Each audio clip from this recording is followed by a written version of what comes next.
greatest warrior is OWF.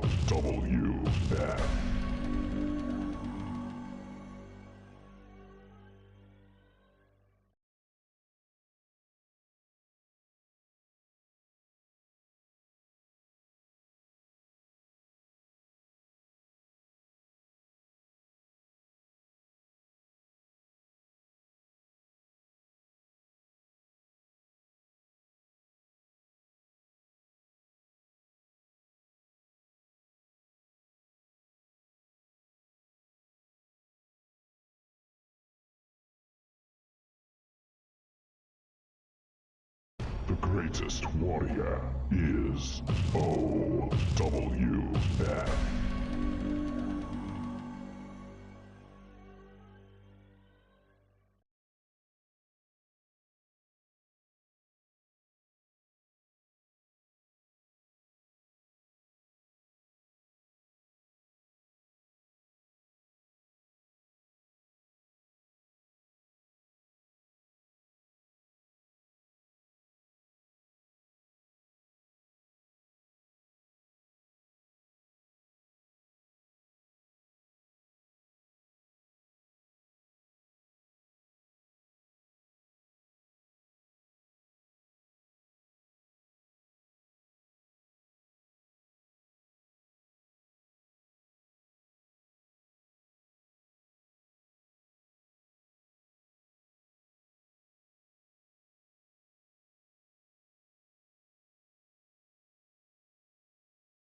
Choose your destiny.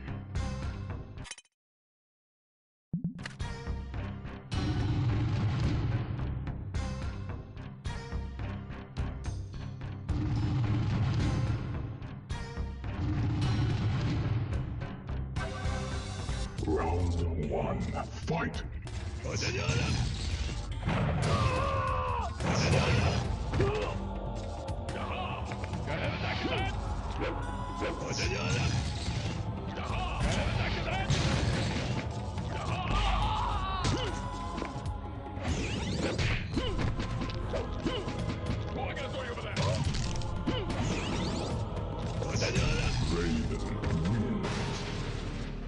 Round two, fight!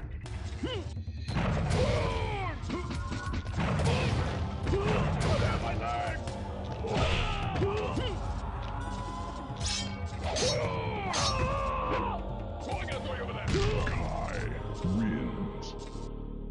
Flawless victory. Round three, fight!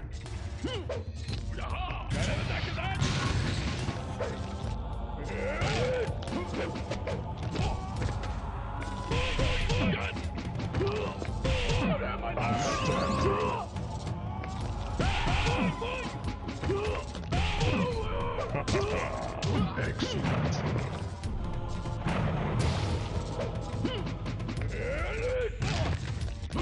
Excellent. Finish him. Kai wins.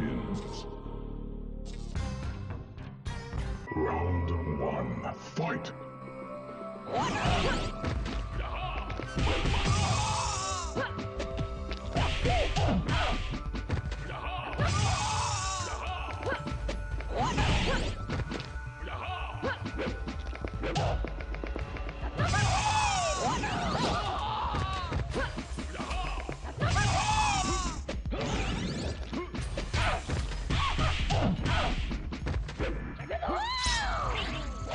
Sonya wins.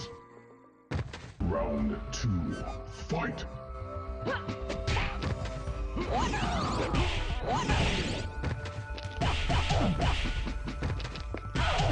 Well done.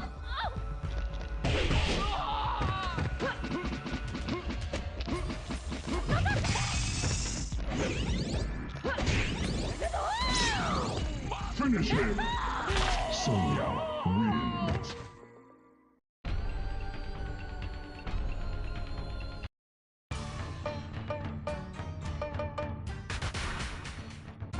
Kai. Round 1, fight!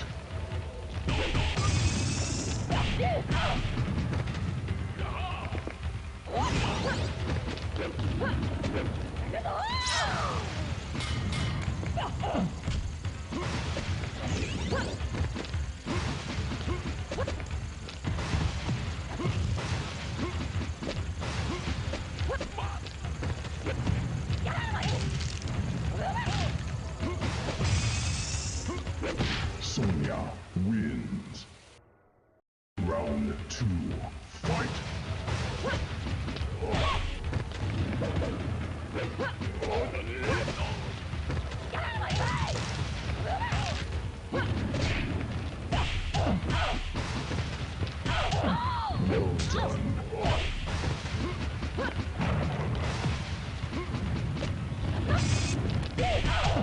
Kai wins. Round 3, fight!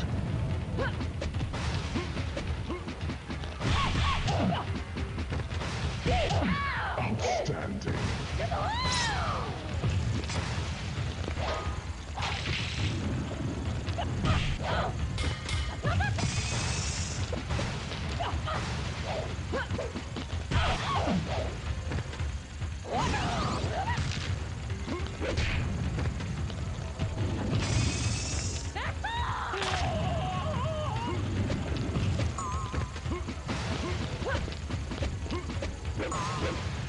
Finish her! Kai wins. Round 1, fight!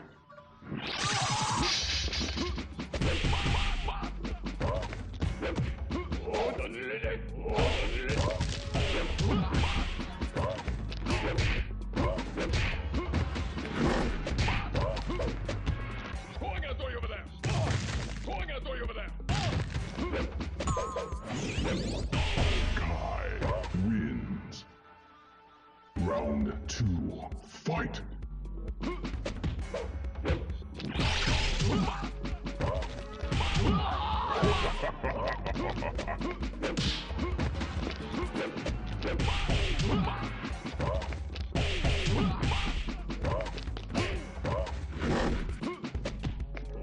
Finish him! Kai wins. Round 1, fight!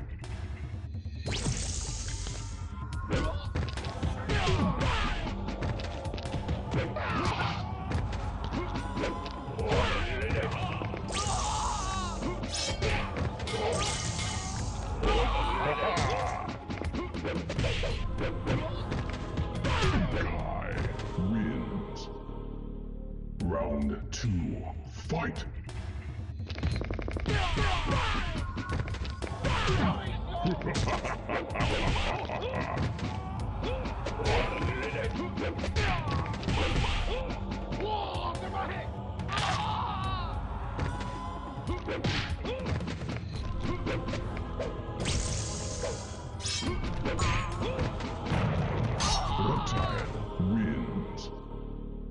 Round 3, fight!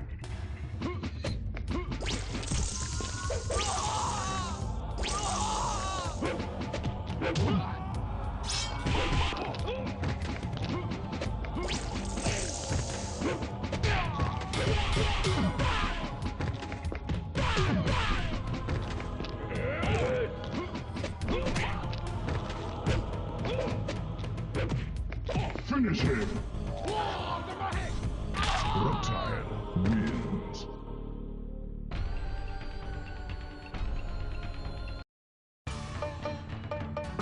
Kai. Round 1, fight!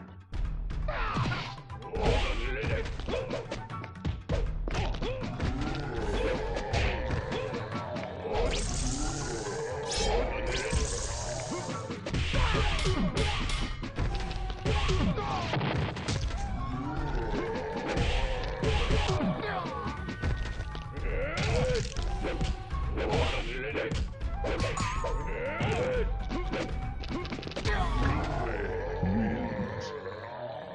Round 2, fight!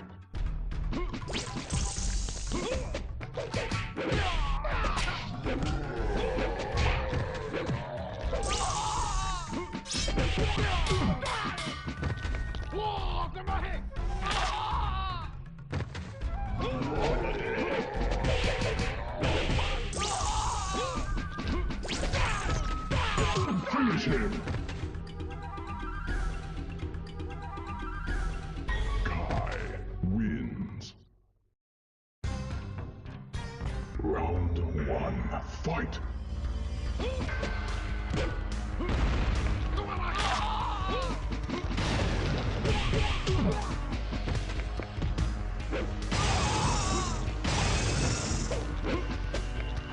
Superb!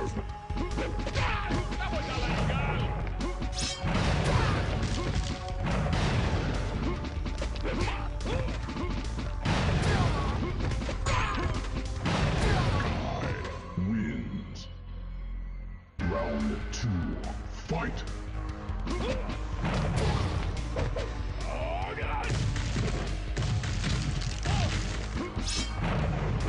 Superb! Excellent!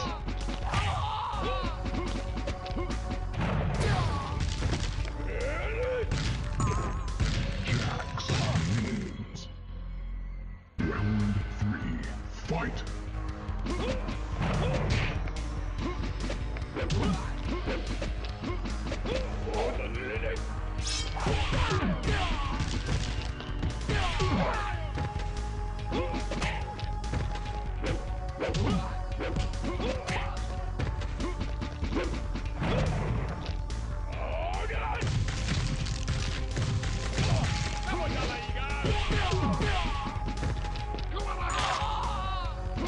Finish him! Jax wins.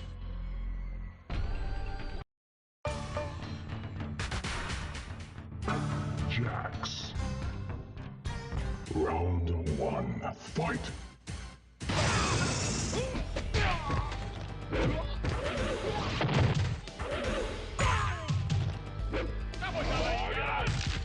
Jax wins. Flawless victory. Round 2, fight!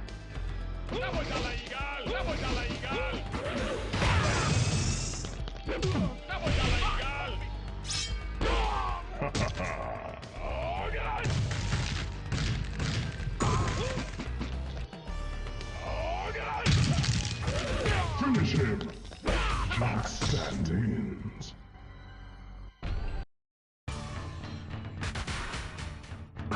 Kai. Round 1, fight!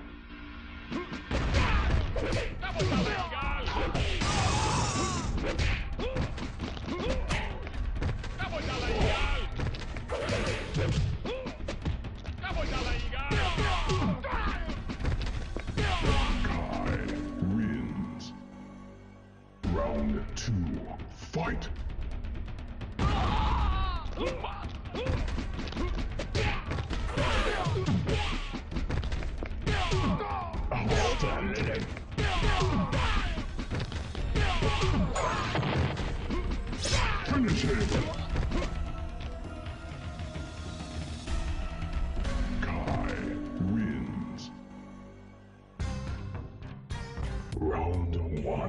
fight!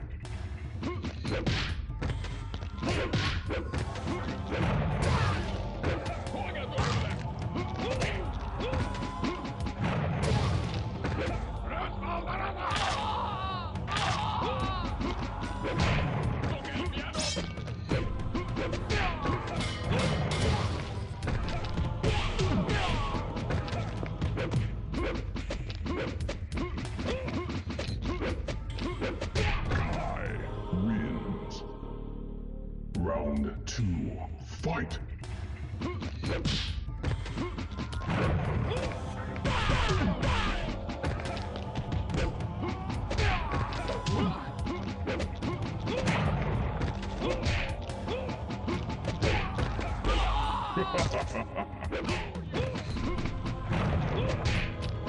Shinnok wins. Round 3, fight!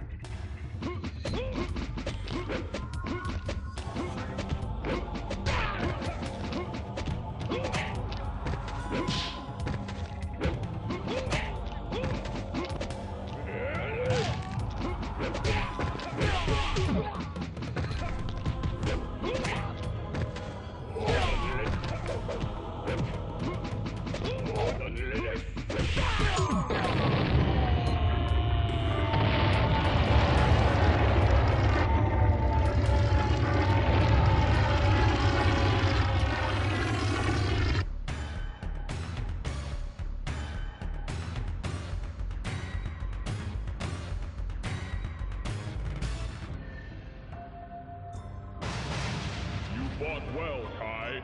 You are now a true Shaolin warrior. Thanks, Raiden, but I'm not interested in becoming a Shaolin warrior anymore. I've got too many of my own problems to deal with. What will you do next? I don't know. Wander the earth, search for my soul, that kind of thing. Well, perhaps you could use this on your journey. Your lightning staff? It holds the power of thunder and lightning. Wield it wisely, for it can show you the way to immortality. You've earned it. Thank you, Raiden. I will not fail.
Hey, have you heard of this game, Mortal Kombat? What is Mortal Kombat? It's like Street Fighter, but you can fucking kill people. Whoa!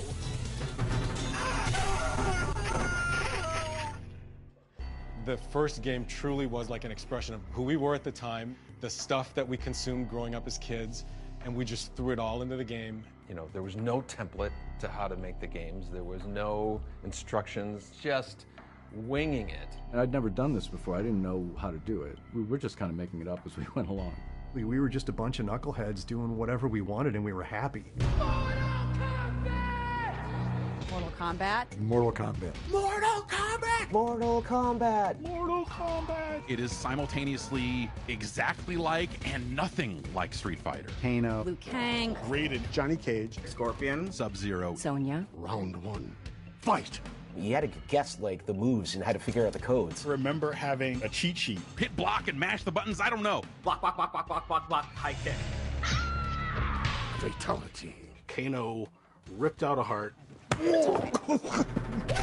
Held it up, blood dripping from it. It's the first time I've seen blood in a video game. Blood flying out of these people's heads. My parents were very worried about the violence. I don't want you guys playing this. It sounds bad. Finish him.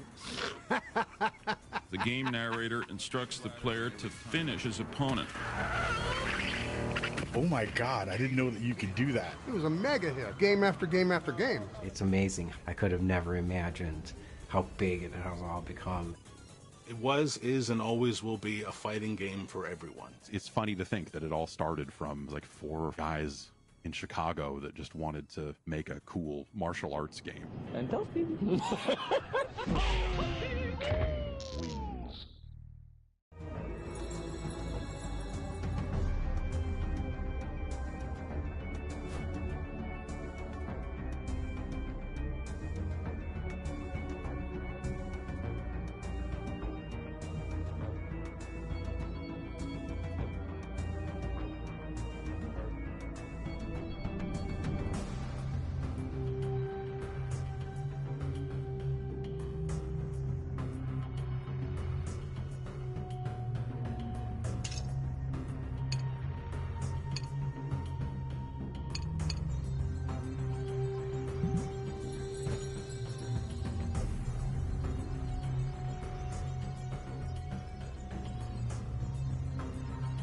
My parents were both born in Dominican Republic, and they were both doctors. I'm one of 5 kids. My older brother and older sister were born in Dominican Republic, and I was the first one born in Chicago, in Rogers Park, Chicago. And my brother and sister followed, Mike Boone, who I've been working with for 20-something years now. So we spent a lot of time playing computer games. We had the old consoles. We had a Bally Astrocade. The Bally Astrocade was a video game system that had a cartridge that was basic programming. And you know, you have the little plastic overlay you put over the keyboard, and you could type in basic programs, and we would write little games. And that was my first exposure to what a computer program is, the idea of creating something digitally by yourself, moving a pixel on the screen and whatnot. It just kind of taps into your brain of, oh, I have control over this, and that's probably where I really got hooked on the idea of being able to control things on a TV. All of my friends already had jobs waiting for them getting out of school, and I didn't. I made one resume my entire life. I had one resume, and at the very bottom I had a little asterisk that said, strong interest in video games. I got a call from a headhunter saying, are you interested in working at Williams Electronics? And at the time I knew exactly what Williams Electronics was. They were Defender, Stargate, Robotron, Joust, Sinistar, Moon Patrol. You know, there was 100 games that I was aware of that they worked on. I knew the people. Those were exciting days of meeting your idols. Oh, there's Eugene Jarvis, there's Sal DeVita, Mark Trammell, Warren Davis. You're working alongside people that created the games that you grew up with. I went there thinking that I was interviewing for a programmer's job, a video game programmer's job. And they were like, no, this is for pinball. Are you still interested? And I said, yeah, absolutely. And there was a part of my brain behind me that was like, eventually I'd like to get into video games, but it sounds like a fun job nonetheless. My first pinball machine was a game called Millionaire. That was kind of like how I got my foot in the door. I was just learning how to, turn on lamps and flash bulbs and do special effects and whatnot. Eugene Jarvis was working down the hall from me on a game called F-14 Tomcat. He was working on a pinball machine, and Eugene asked me if I could do, special effects for that game. It had some really cool light effects, and so everybody started asking me to do special effects for their games. I became the special effects guy. I met Ed Boon the day he arrived at Williams. He was a really nice guy, young and naive, and smart as hell, and we had a great time working on Black Knight with Larry Tomorrow.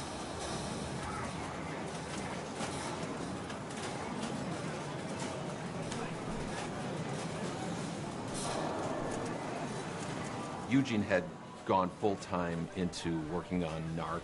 And again, this wasn't just a video game. This was a whole operating system and hardware. He eventually gave me a hardware system in my office while I was programming pinballs, and then on the side I would just be like making packets of dollar signs exploding that they were using in NARC when you would drop money and whatnot. And so I was just messing around with that and was really getting excited about the notion of working on video games. And at some point there was an understanding that when I was done with Black Knight, I would join the video game department to work on high-impact football with Eugene in about 1990, I would guess.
Ashes of the video crash were still smoking a little bit.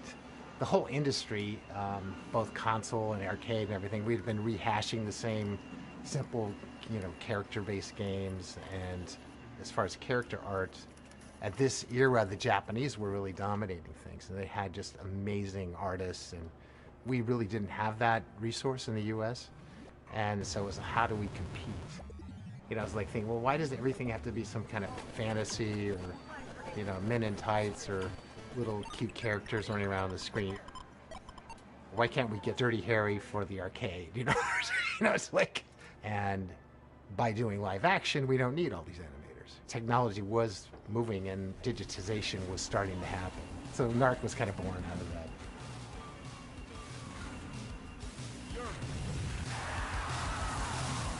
We were envisioning what is the next step. The idea of doing digitized imagery. Well, one thing is it would require more than 16 colors.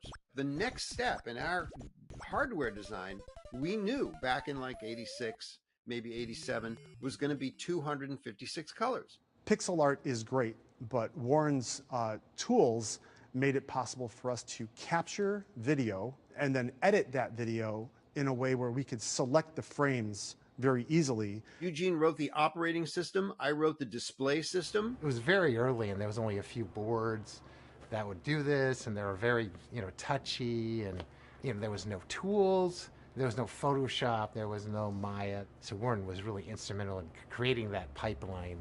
We couldn't grab real time off of a videotape, but we could videotape whatever we wanted and then still frame and grab individual frames. We've got the actual image, which is thousands of colors that an Amiga can generate. But then how do we turn that into 256? So I started exploring these algorithms to quantize or reduce colors from thousands to the best palette of 256 colors. And there was always big problems with noise and getting washed out images, and the color was crappy, and there's all sorts of tear and jitter and blur because VHS is terrible quality. But that's what we had at the start. The development of the studio and the techniques that we utilized came from those guys. Folks like Warren Davis or Mark Lafredo. These are the guys working on the hardware and the software that we worked on. It's like, if you think about me at the time, I was like, 20, 21 years old. And so I was literally just inheriting all this work that had been done before me. And I mean, I think we all like to talk and fantasize about this garage development mentality and stuff, but really, there were tools and things that were happening behind the scenes that we benefited from. Again, Eugene Jarvis with like his just kind of overall direction and focus. A guy named Todd Allen who literally wrote a debugger. To this day, I'm just amazed at everything that he's done. And Warren, he made it possible. Like if Warren didn't do what he did, I don't know if we would have been able to have done Mortal Kombat. And Warren was always around so that whenever we wanted anything else, a request came up, we just went over his office and talked to him, and to be like, yeah, okay, give me a day, I'll have that for tomorrow. And it's like, tomorrow, okay, great. Besides being an amazing programmer and creating Qbert and working alongside of him and just being like friends with this idol of yours, was just really overwhelming. He's one of my favorite people in the world. I don't go around talking to people about what I did for Mortal Kombat. I don't talk about what I did in general. I have to say there's a lot of people in my life, they didn't know about Qbert until they've known me for like 5 or more years. And then they would be like, wait a minute, you made Qbert? So I'm like, well, it never came up in conversation. I just don't, I don't dwell on it. Although I do have to say I am very proud of my contribution to Mortal Kombat. A lot of people talk about digitized graphics, but it's like they just existed. It's like they just came out of nowhere. No, people don't think that they came from somebody or from somewhere.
I was born and raised in Chicago. I grew up on the city's near west side, which was, I was maybe a mile and a half away from the United Center. It was a fairly rough neighborhood, but from my earliest days, I started, drawing, probably started with a crayon or something, and found myself inspired by cartoons.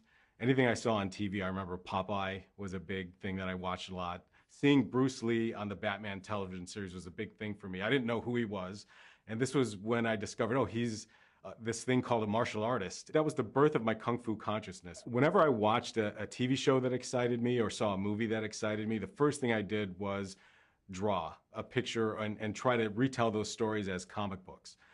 For some reason, the most difficult thing for me was to find stuff to draw on. Paper was at a premium, so whenever I could get paper, I would, draw on it. I would draw on the backs of things. I'd draw on magazines, whatever I had. Paper seemed to be expensive. Growing up in the city, graffiti art was a big thing that was happening at the time, especially in the early 80s. A lot of the time, we would do stuff, on the sneak. And then I think we discovered after a while, if you just knock on a door and ask, a lot of the times they'll let you paint a mural on the side of their business or whatever it was. And so we did a lot of murals in the mid-late 80s. But I was a huge comic book reader, both DC and Marvel, and found a lot of inspiration from the comic book artists who were popular at the time. And so, of course, it was my dream to illustrate comic books, and eventually actually got a job doing it, and used that money to kind of pay my way through school. Most of the work I did was for a comic book called The Real Ghostbusters, based on the cartoon that was out at the time. I was still at the American Academy of Art, so I was still in college, and I was still illustrating the Ghostbusters comic book, when a friend of mine who I met at the American Academy of Art named John. I was born and raised side. It's I on I would up in the huge to illustrate comic books, and eventually actually got a job doing it, and used that money to kind of pay my way through school. Most of the work I did was for a comic book called The Real Ghostbusters, based on the cartoon that was out at the time. I was still at the American Academy of Art, so I was still in college, and I was still illustrating the Ghostbusters comic book, when a friend of mine who I met at the American Academy of Art named John Vogel got a job at Williams Electronics doing pixel art for video games. He had gotten a job at Now Comics, and he wanted me to help him with Real Ghostbusters. And I was like, sure. So he got me an interview at Now Comics. Then once I got my job at Williams Bally Midway, Mark Trammell now needs an artist. Who can we get to work with him? And I'm like, I know a guy that's doing the Ghostbusters comic book, And John called me up and said that they were looking for another artist. When I was hired at Williams, it was to work on Smash TV. And so I interviewed with Mark, I interviewed with Eugene Jarvis. Amazing guy, amazing artist, working on Smash TV. He came up with this animation that the character, as he exploded, the eyeball came up right facing you in the face. And basically he had to, 3D rotate all this stuff. Like the man was a human 3D rendering system. The guy's a genius. So Smash TV was a lot of fun to work on, a lot of hand-drawn pixel sprites, very small graphics in terms of the character art that I was creating. I know that in the back of my mind, I still wanted to do comic book art, but I fell in love with video games and the folks that I worked with at Williams, and I knew right away that, hey, this is the place for me.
North California Avenue went back to the 40s. That's where Harry Williams and Lynn Durant had started United Manufacturing.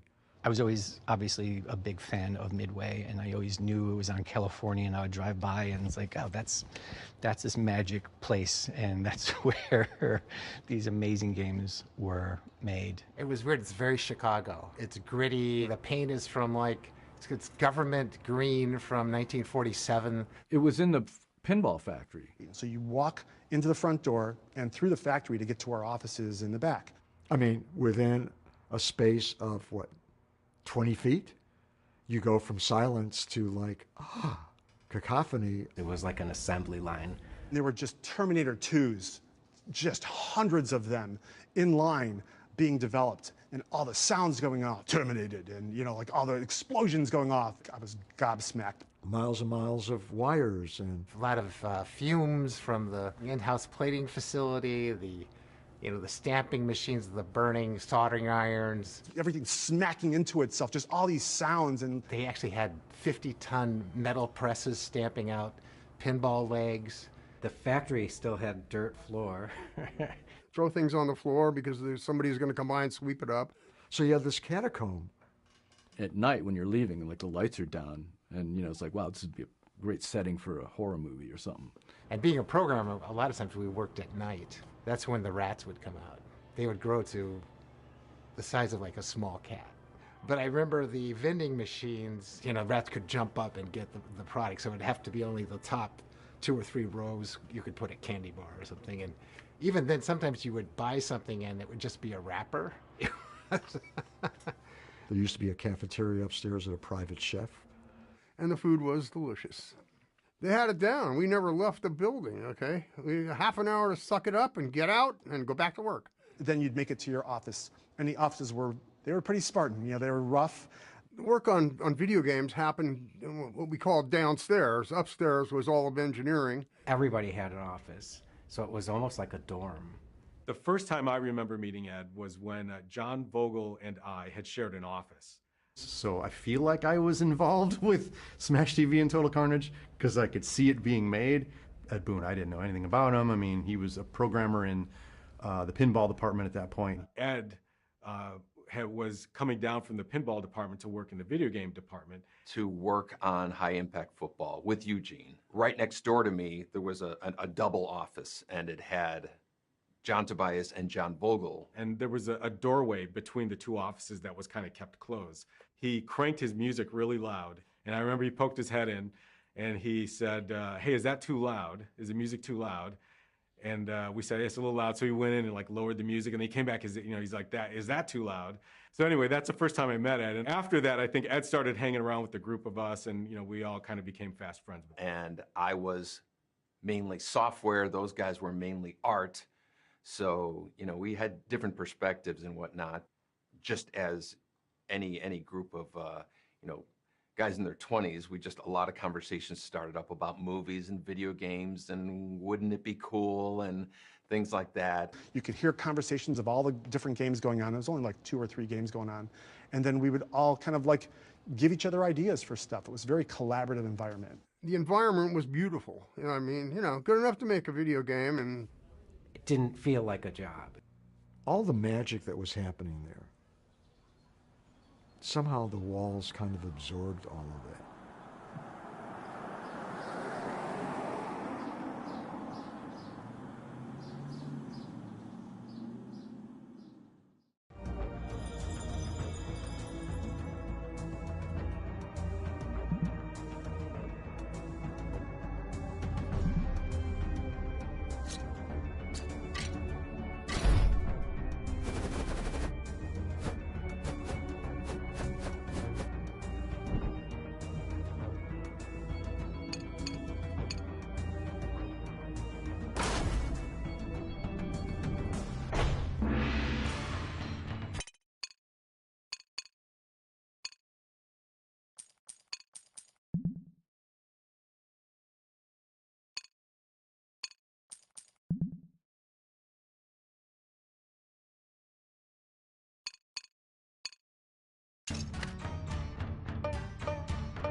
Finish him!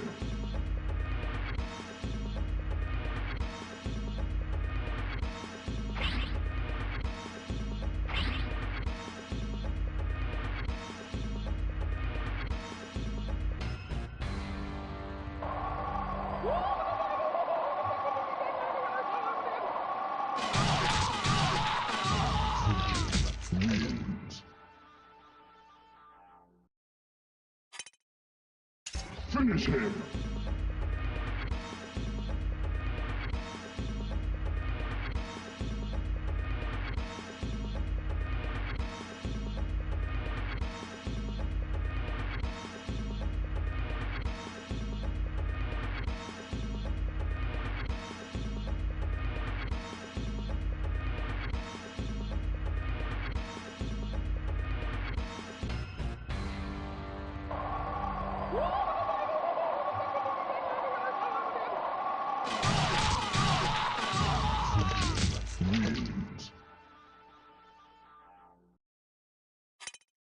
Finish him!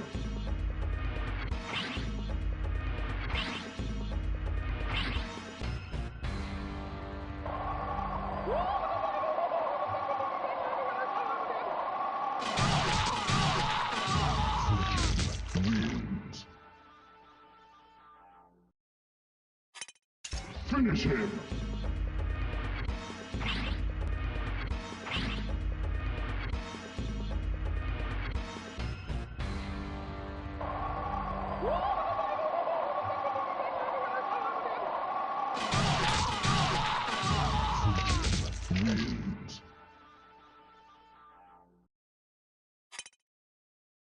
Finish him!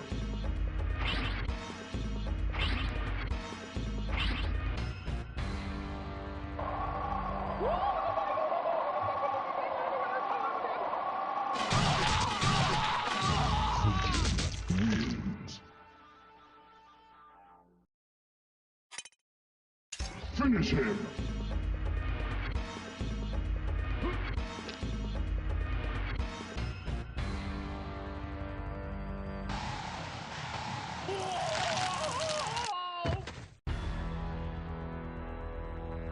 Fujin wins.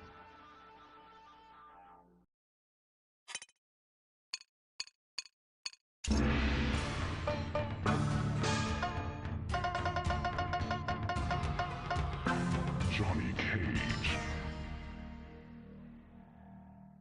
Finish him!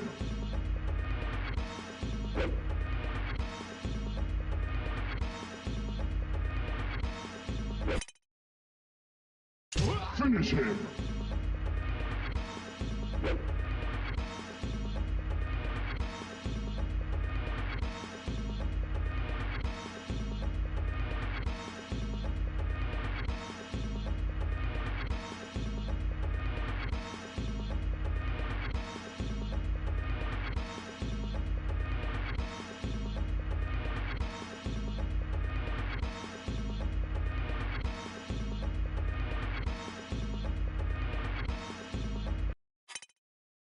Finish him!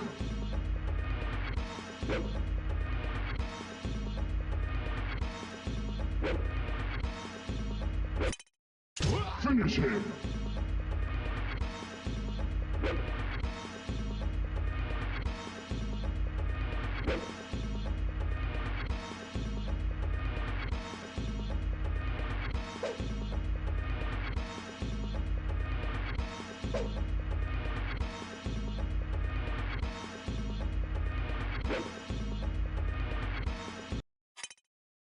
Finish him!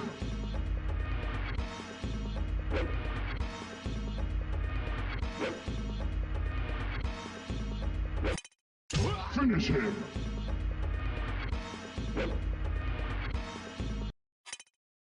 Finish him!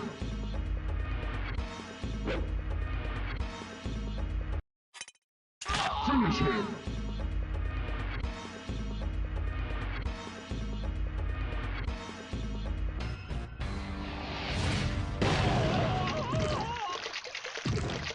Jax wins. Finish him!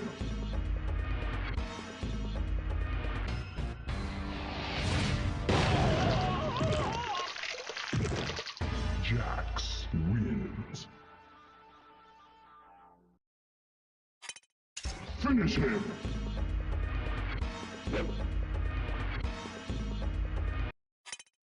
Finish him!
Finish him!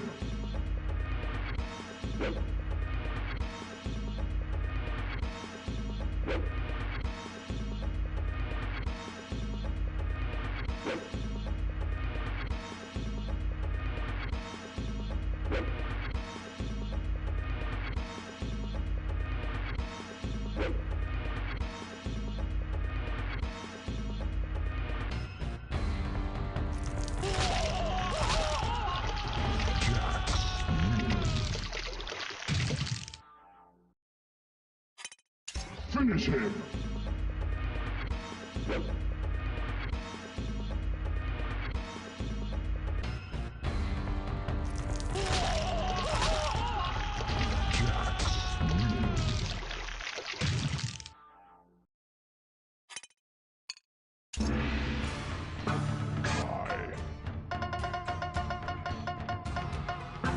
Johnny Cage. Finish him!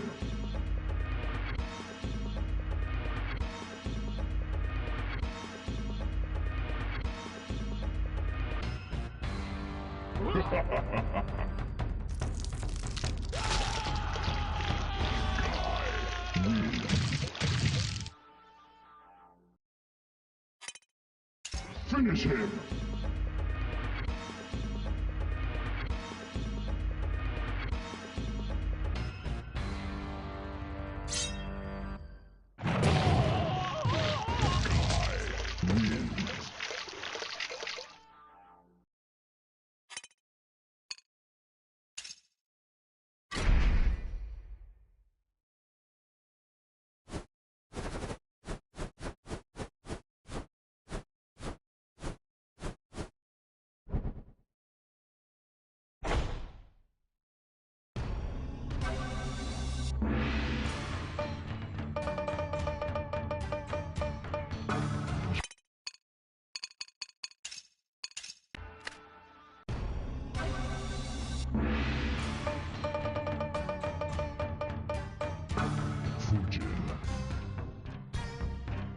Choose your destiny.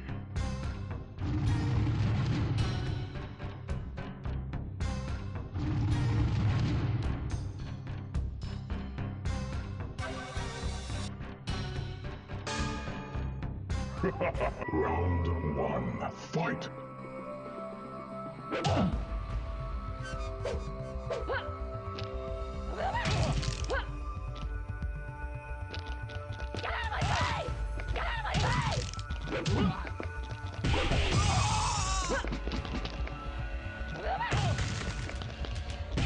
Sonya wins.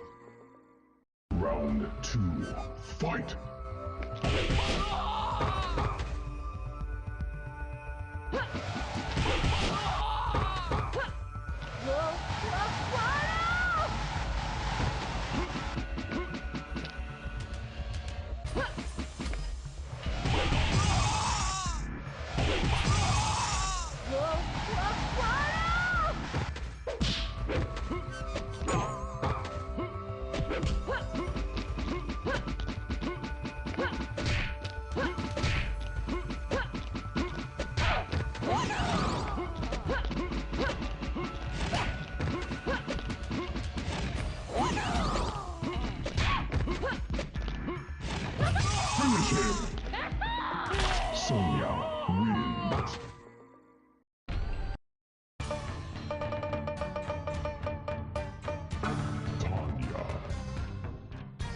Round 1, fight!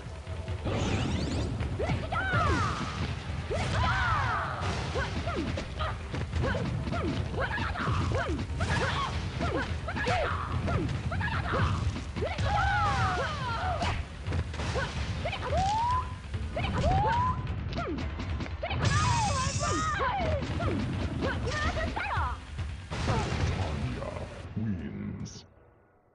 Round 2, fight!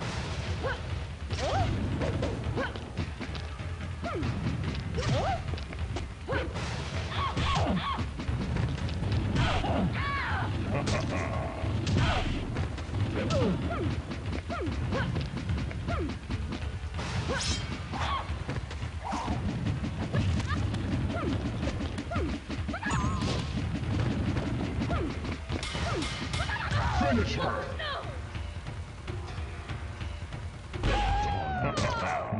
Excellent. Round 1, fight!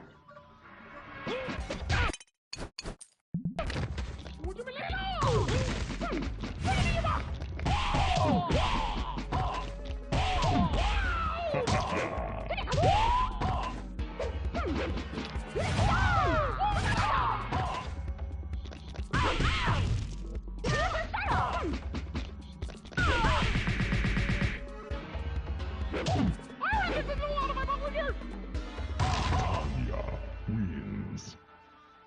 Round 2, fight!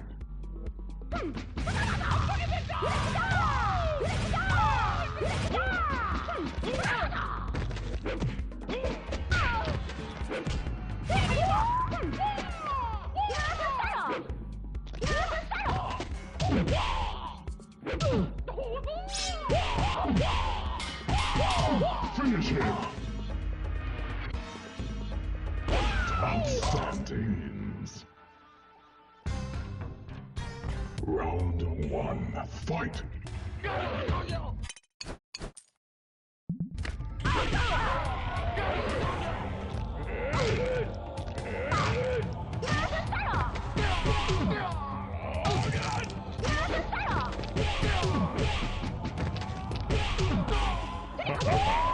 Excellent.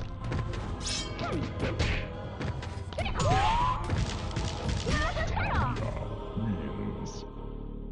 Round 2, fight!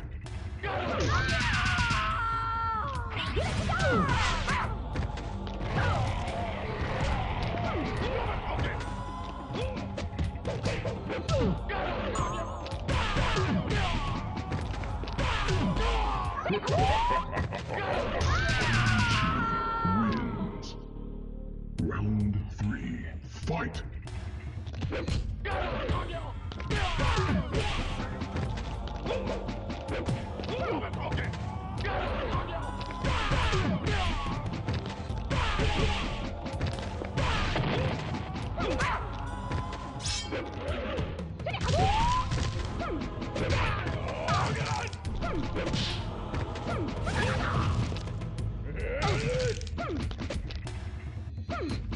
Finish him! Tanya wins. Round 1, fight!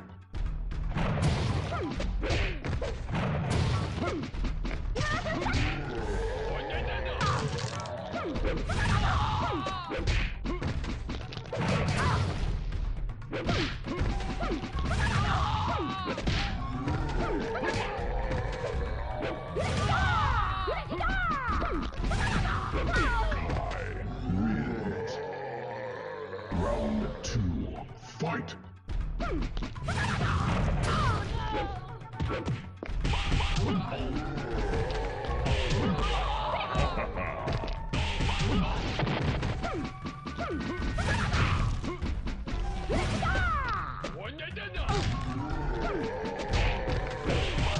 Tanya wins. Round 3, fight!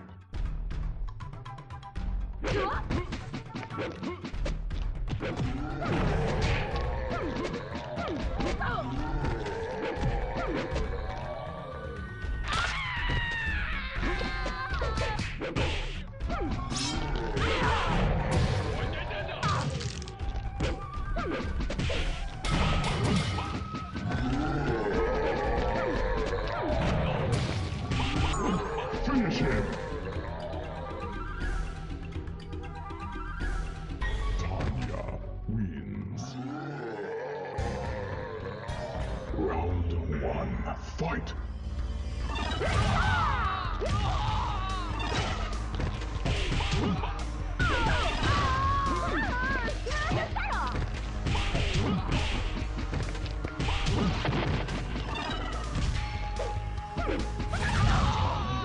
Wins. Round 2, fight!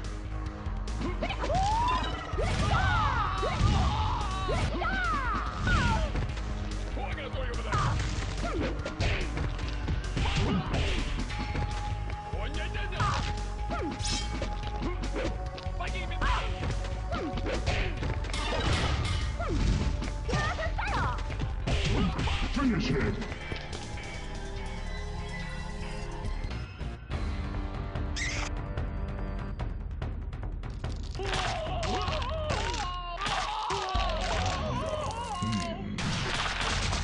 Fatality.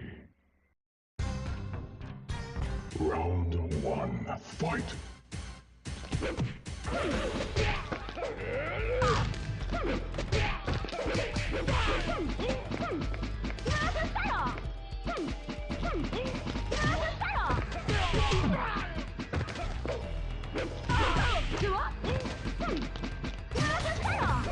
Wins. Round 2, fight!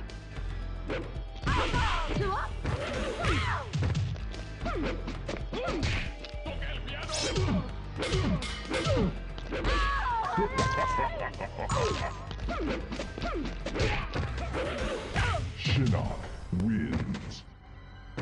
Round 3, fight!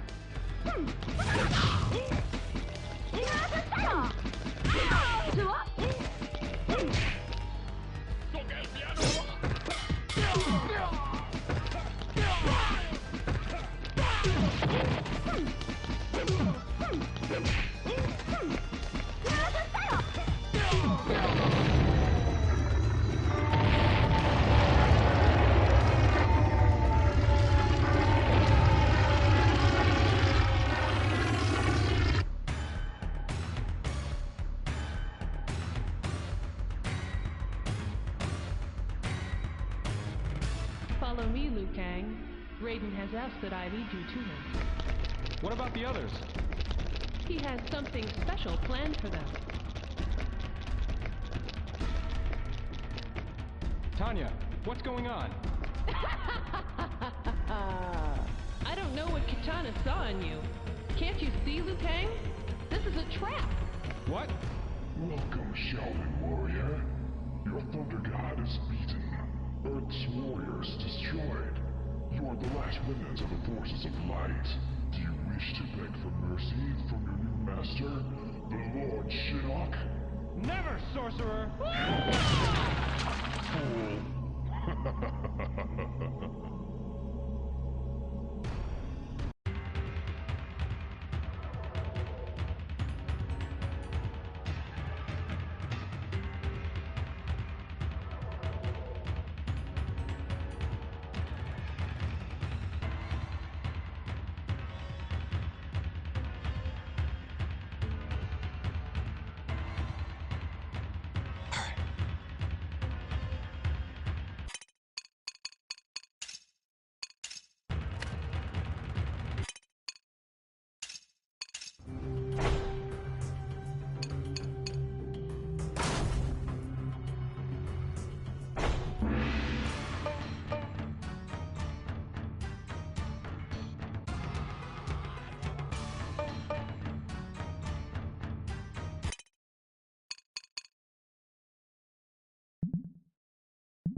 Johnny Cage.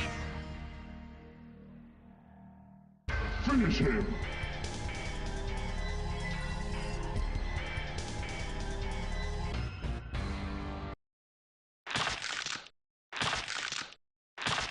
Tanya wins.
Choose your destiny.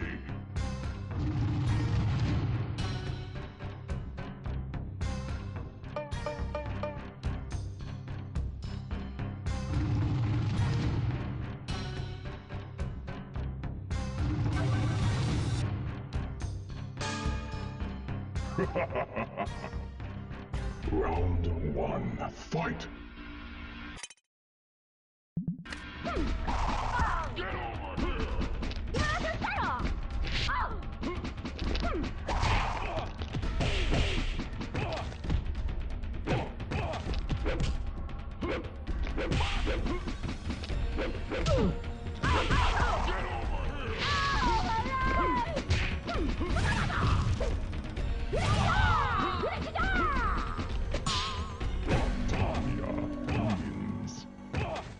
Round 2, fight!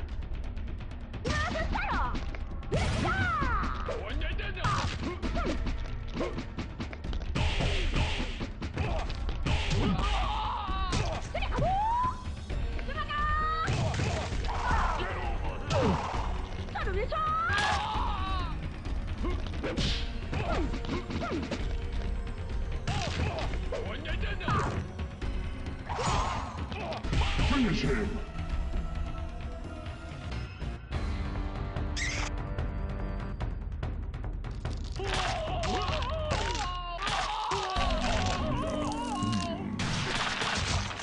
Fatality. Round 1, fight!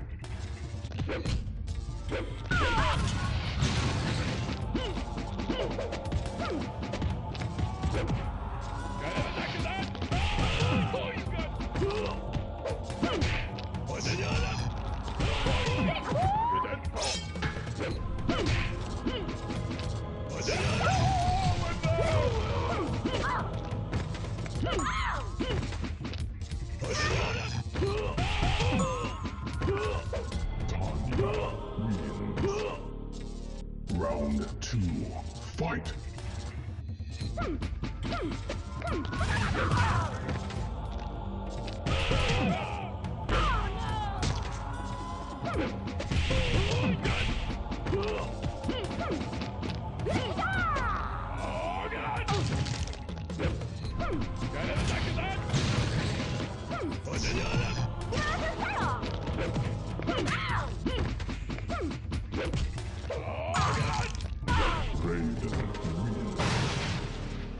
Round 3, fight!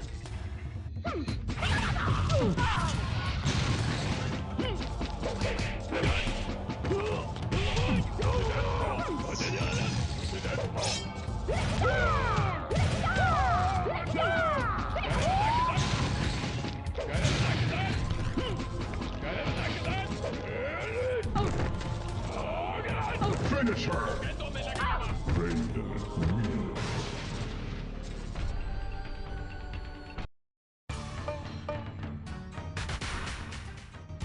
Tanya. Round 1, fight!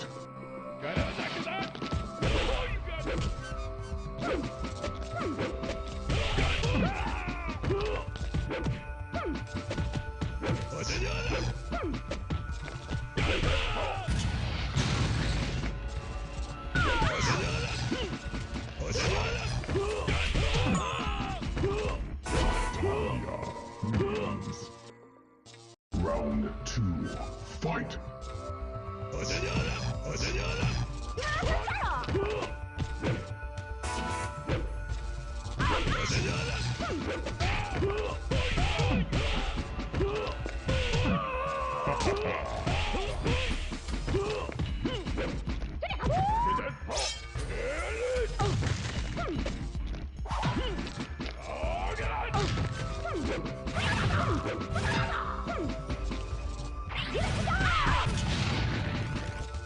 Finish him!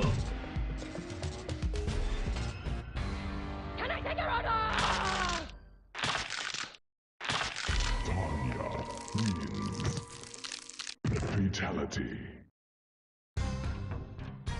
Round 1, fight!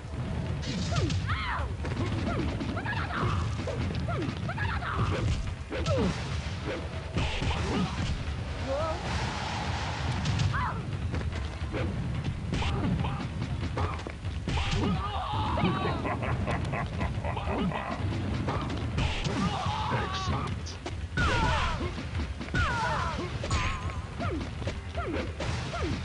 Talia wins. Round 2, fight!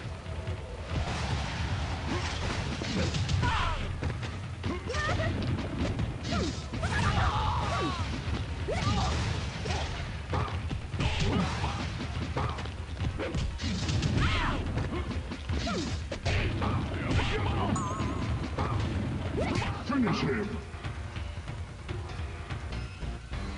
Can I take your order? Talia wins. Fatality. Round 1, fight!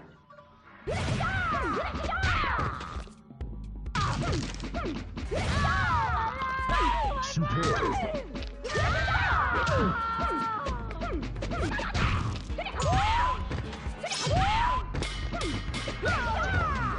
wins. Round 2, fight!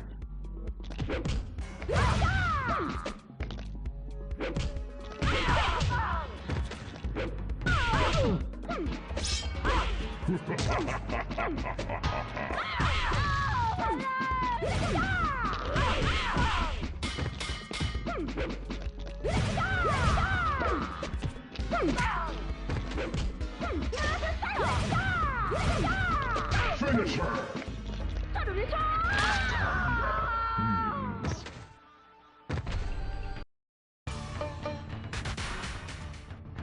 Talia. Round 1, fight!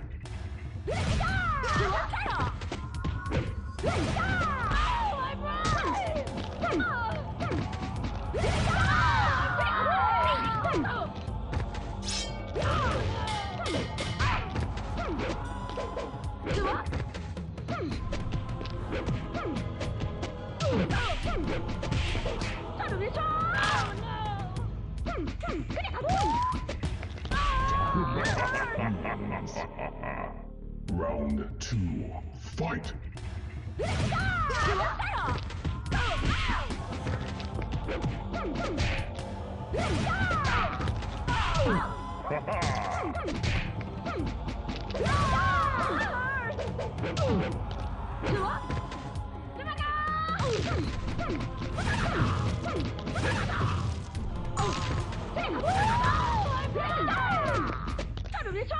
Finish her!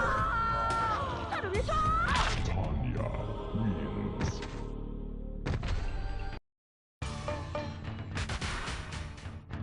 Talia. Round 1, fight!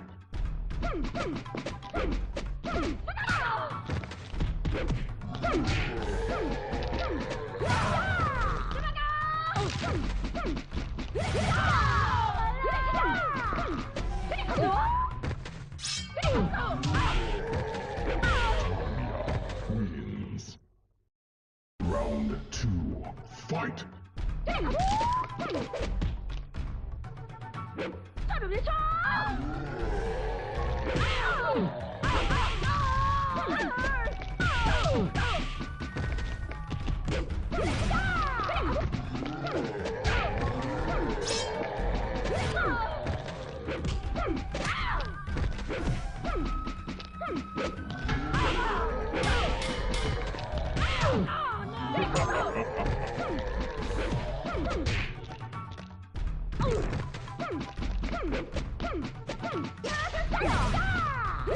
Finish her!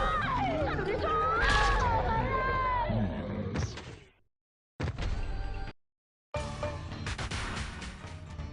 Talia. Round 1, fight!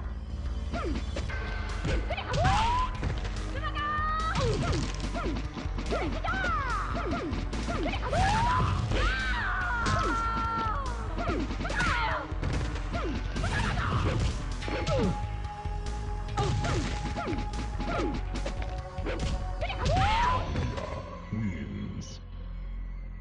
Round 2, fight!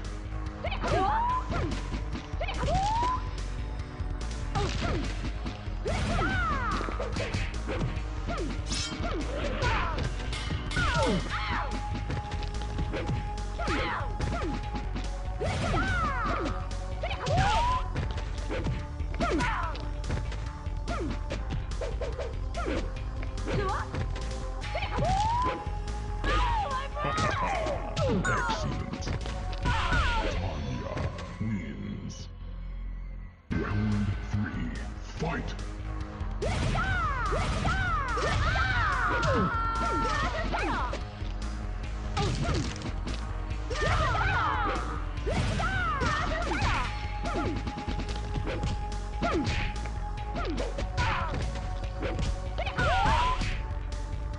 Finish her! Tanya wins.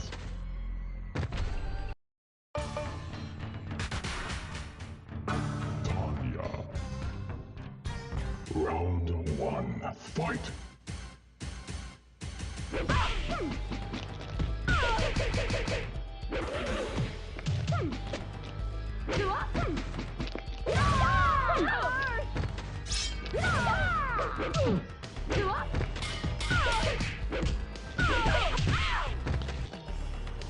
Tanya wins. Round 2, fight!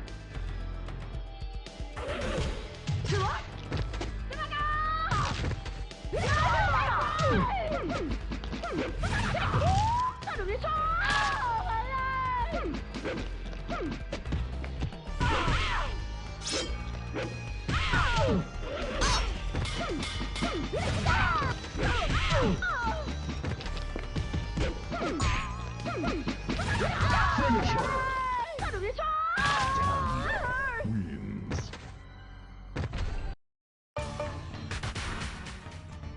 Tanya. Round 1, fight! Tanya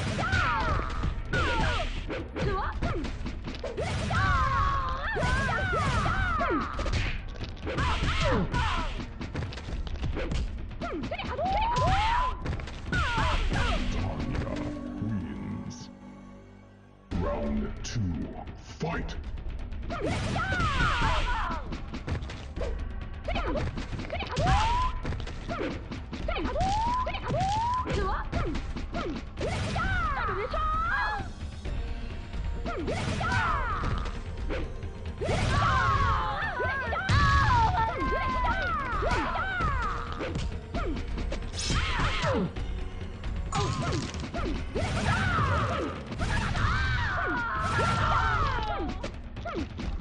Tanya wins.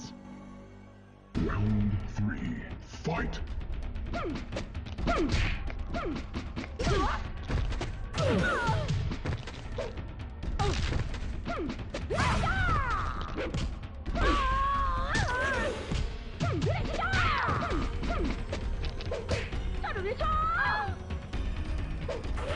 Finish her!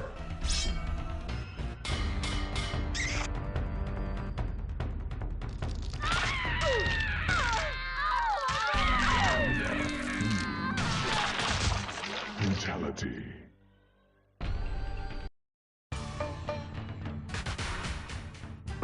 Tanya. Round 1, fight!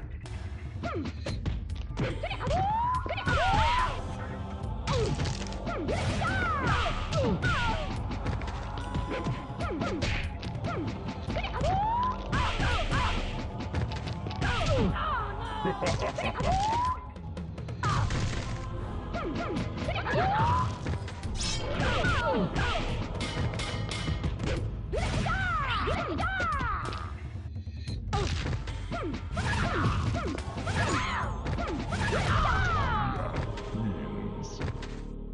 Round 2, fight!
Finish her! Jax wins.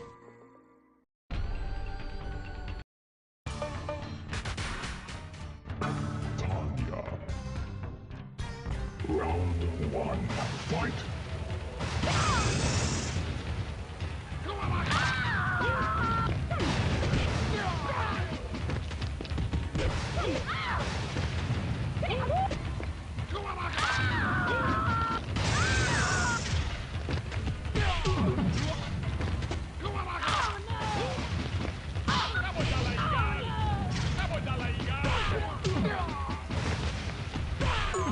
Tanya wins.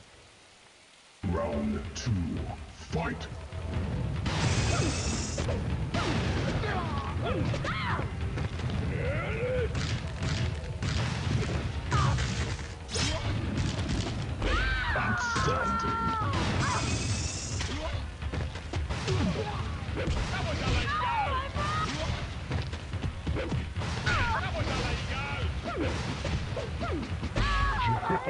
Wins. Round 3, fight!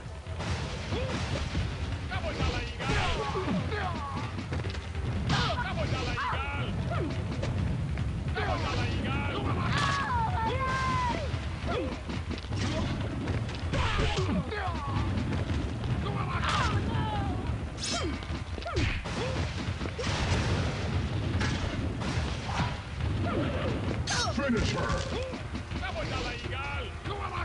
Jax wins.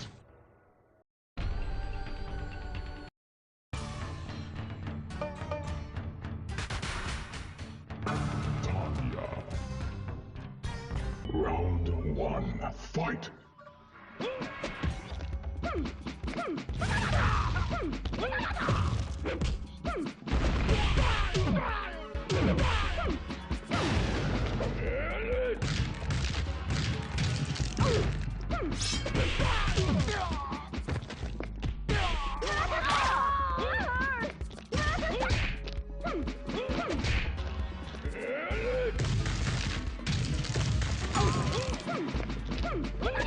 Jax wins.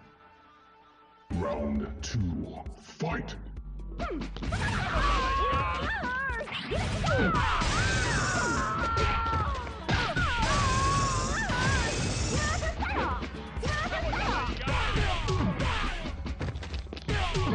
Well done.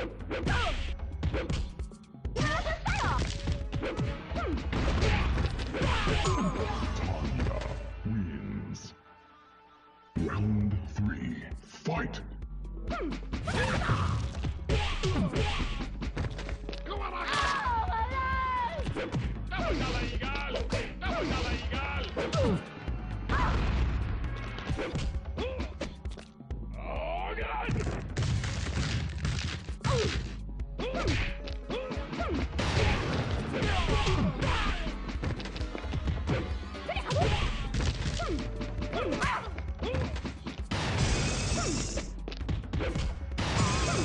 Finish her! Jax wins.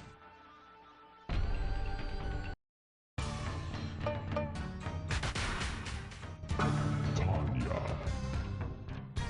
Round 1, fight!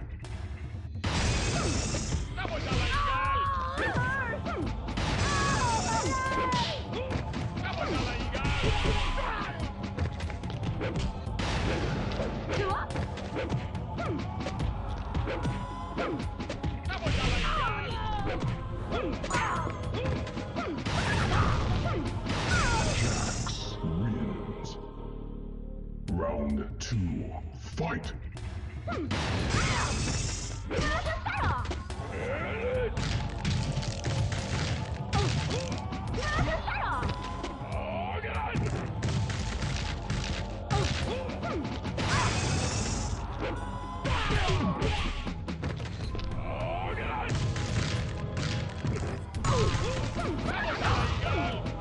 Finish her!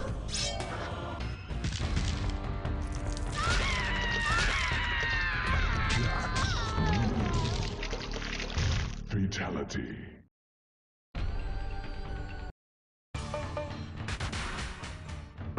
Tanya. Round 1, fight!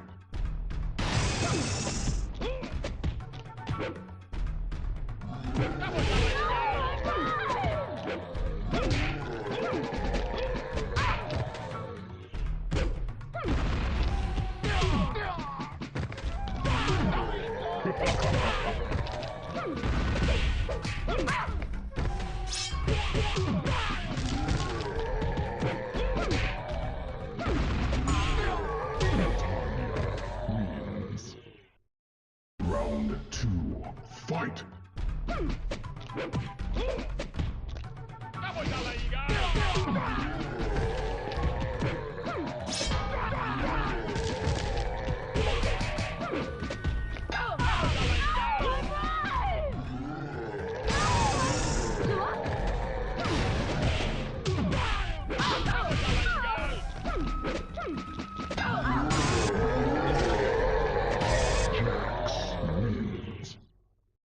Round 3, fight!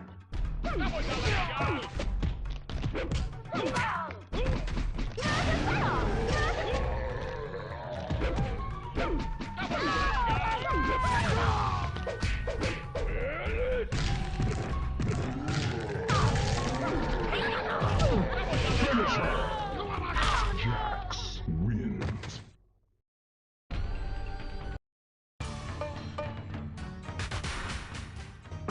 Tanya. Round 1, fight!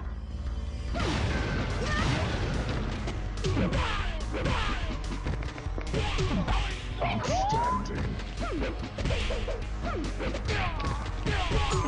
Tanya wins. Flawless victory. Round 2, fight!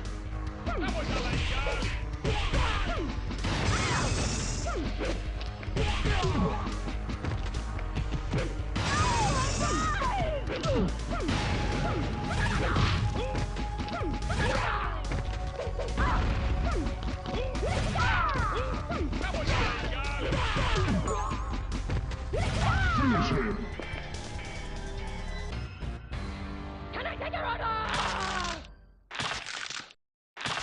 Tanya wins.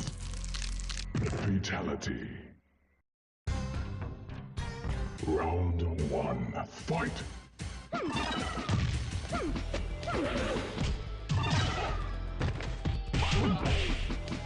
gonna throw you over there!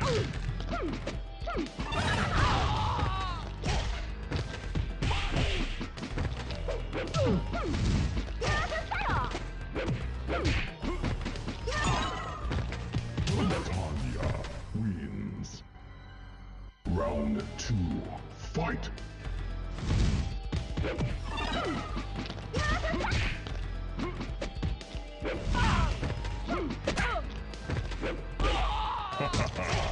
Excellent.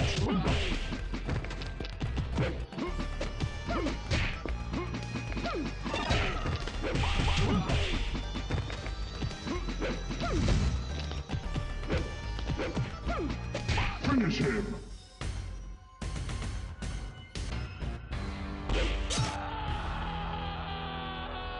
Tanya wins.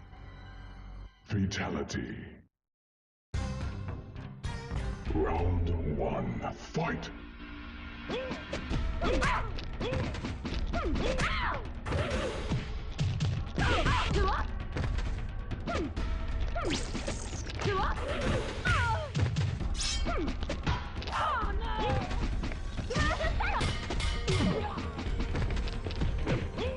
Reptile wins. Round 2, fight!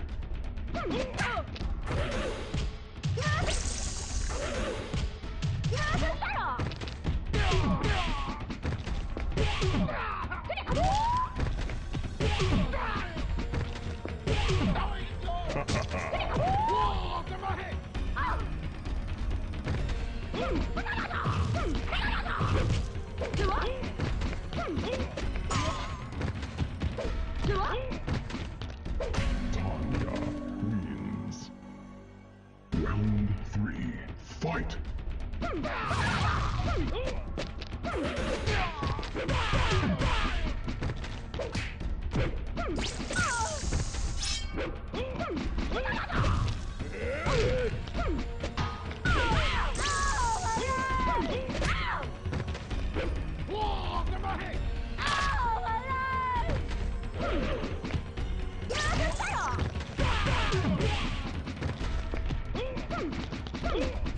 Finish him!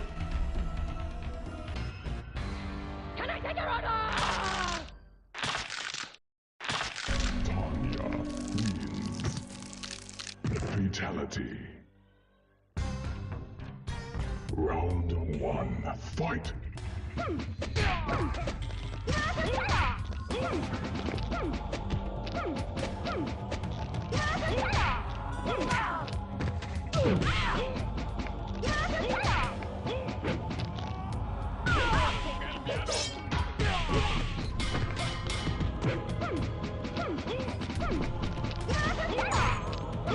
Shinnok wins.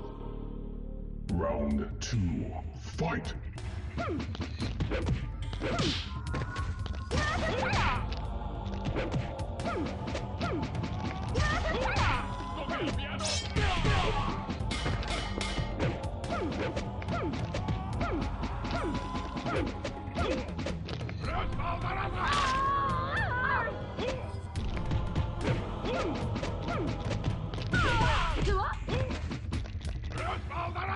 Finish her!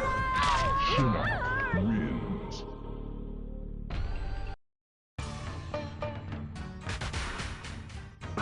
Tanya. Round 1, fight!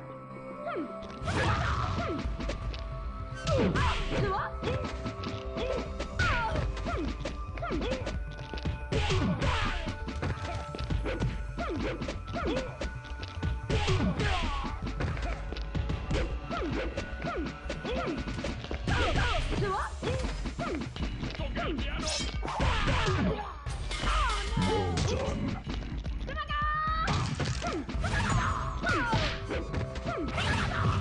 Shinnok wins.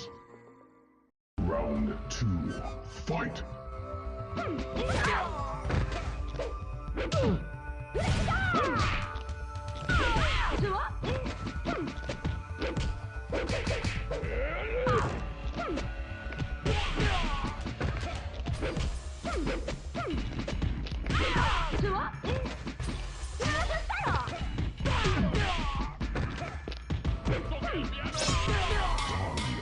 Wins.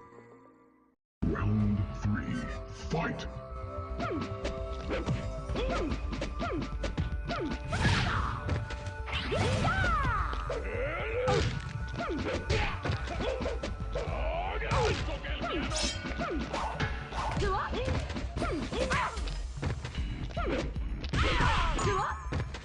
Finish her! Shinnok wins.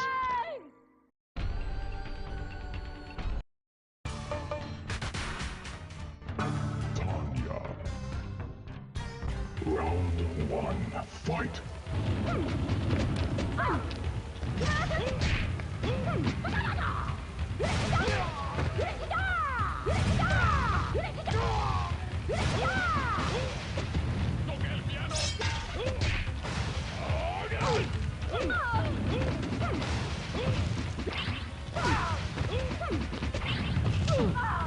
Shinnok wins. Round 2, fight!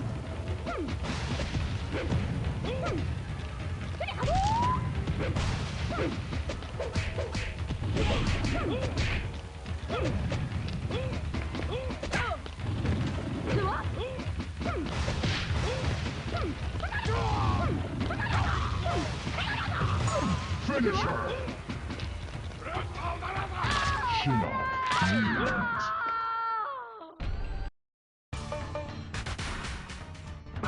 Tanya. Round 1, fight!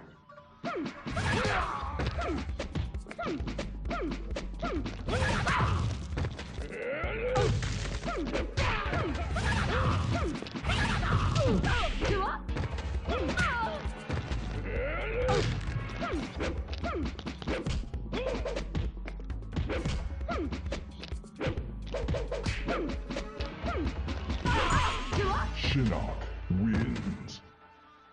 Round 2, fight!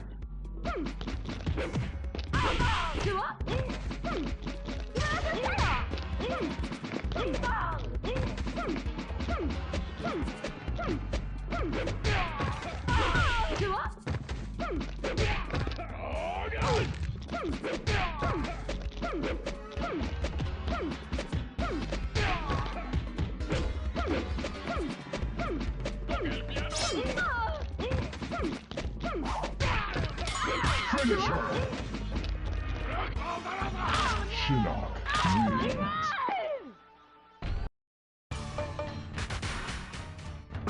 Tanya. Round 1, fight!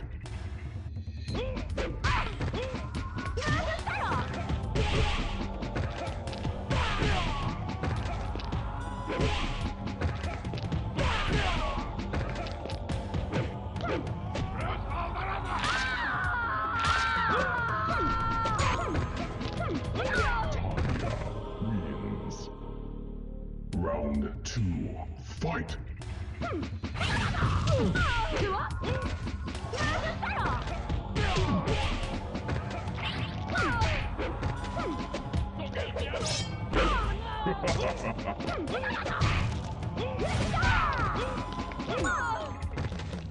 Shinnok wins.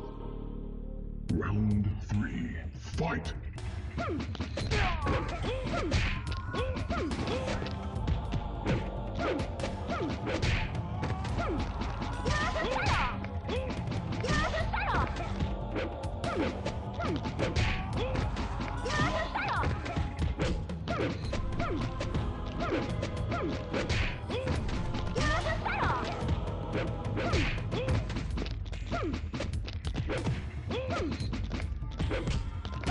Finish her!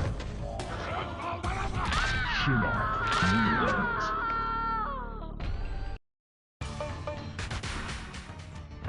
Tanya. Round 1, fight!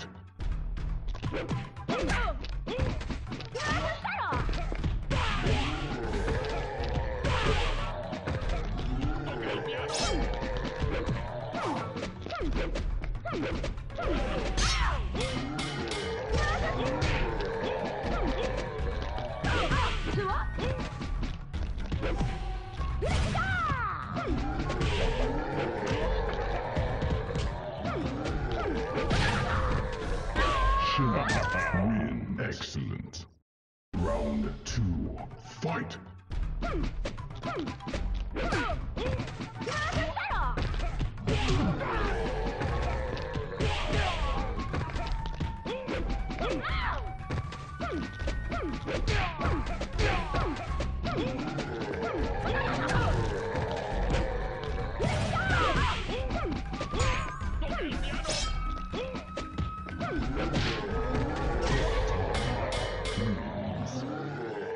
Round 3, fight!